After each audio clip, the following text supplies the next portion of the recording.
The world is watching a famine develop in Gaza that could kill many times more than the 24,000 Palestinians who've already perished in Israel's merciless blitzkrieg. By early February, if nothing changes, more than 500,000 people could be in a catastrophic state of hunger. These are not the projections of the Palestinian Health Ministry, dismissed by much of the European media as Hamas run, but by the Integrated Food Security Phase classification, drawing on data from UN agencies and NGOs. Of course, the US, Britain and Germany is doing much more than just watching a humanitarian catastrophe develop in Gaza. They're actively feeding the Israeli military machine, which is creating it. Yediot Ahronot, an Israeli newspaper with good government sources, reported that since the 7th of October, the US has sent 230 cargo planes and 20 ships filled with artillery shells, armoured vehicles and combat gear. Much of this gear is going through the British airport of RAF Akrotiri in Cyprus, which is only 40 minutes flying time from Tel Aviv. This quantity of arms is at odds with American rhetoric, which, by the way, America is good at. Asked by the New York Times columnist Thomas Friedman whether Muslim and Christian lives were worth less than Jewish lives, the US Secretary of State Antony Blinken responded in a voice cracked with emotion. No, period. For me, I think for so many of us, what we're seeing every single day in Gaza is gut-wrenching. And the suffering we're seeing among innocent men, women, and children breaks my heart. The question is, what is to be done? He deserves an Oscar for his performance. What is to be done? Blinken asks. How about calling for an immediate ceasefire, which after 13 weeks of bombing, the US still refuses to do? How about stopping the supply of US shells and bombs? How about backing the South African claim that this is genocide, or at the very least war crimes? Israel's bombing of Gaza has been so intense that it has been on the verge of running out of ammo. Israel has dropped almost 30,000 bombs and shells on Gaza in 100 days, 8 times more than the US dropped on Iraq in 6 years of war. It's even worse than that. Blinken is supplying Benjamin Netanyahu, the Israeli Prime Minister, with the weapons he needs to defy US policy for a two-state solution. Splits are now emerging in the Israeli War Cabinet. Gabi Eisenkot said that an absolute defeat of Hamas was now impossible, clashing with Netanyahu, who says that the war will continue until Hamas has collapsed. Meanwhile, Haaretz quoted an anonymous source in the War Cabinet saying that the current war in Gaza had no purpose other than to postpone the reckoning that Netanyahu will face for the Hamas attack on October the 7th. And Blinken is helping him do that? It's unbelievable. But that is where US support for this murderous war has now landed it. It's supporting an Israeli premier who's openly sabotaging US interests. But neither the US nor the UK have borders with Gaza. The one nation that does have a ringside seat to the famine unfolding inches from its border is Egypt. It bears direct responsibility for the current siege of Gaza, which is far more brutal than at any period during the last 16 years.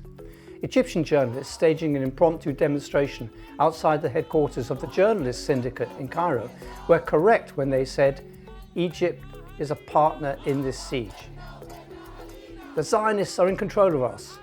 For as long as Arab blood is cheap, down, down, down with any president. Mandela's children did it, and we are cowardice, shame, and humiliation.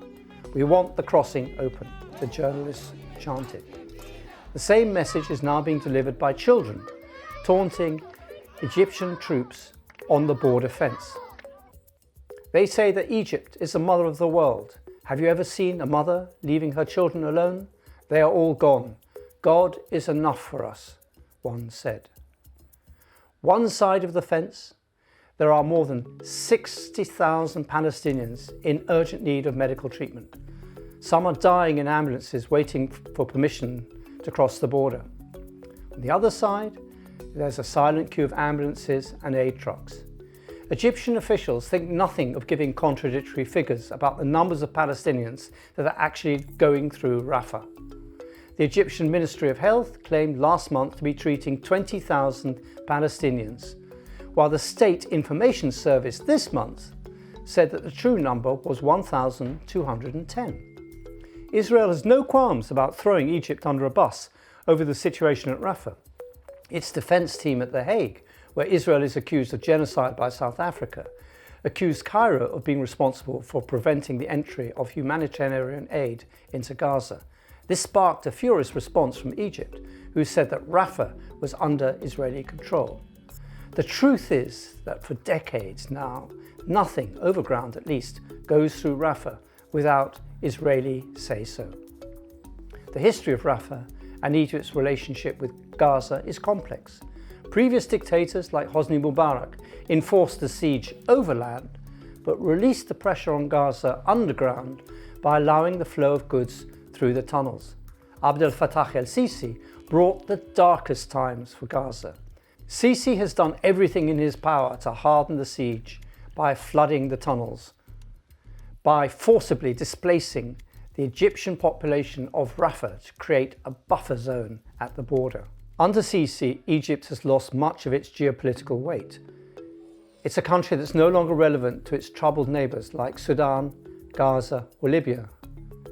But the other factor holding Sisi back is his fear of the Muslim Brotherhood, to which Hamas is linked. He knows that the Palestinian uprising and the Arab Spring, which he spent 11 years suppressing, are intimately linked. So yes, Egypt has stopped Israel forcing an exodus of Palestinians to Sinai.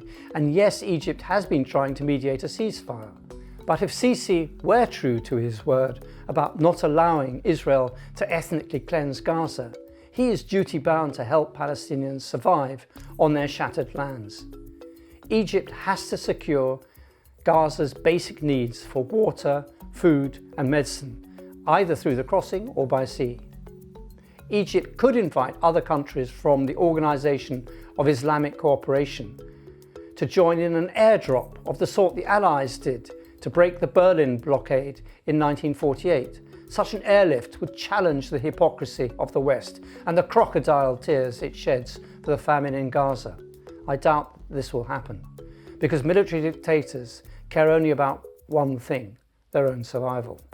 But something else is happening which is just as important. Palestine is emerging as a global cause, just as was the case for the fight against apartheid in South Africa. The day after the court hearings in The Hague ended, there were demonstrations in 45 countries around the world, but none in Egypt, Saudi Arabia, or even Algeria. The despots of Egypt and the Gulf, however, should draw no straw of comfort from this. Anger is boiling in the hearts of Saudis, Egyptians, Jordanians, Iraqis, and this will eventually come to the surface and explode. The despots should beware of what they wish for. Their profound reluctance to stand up to Israel could explode in their faces.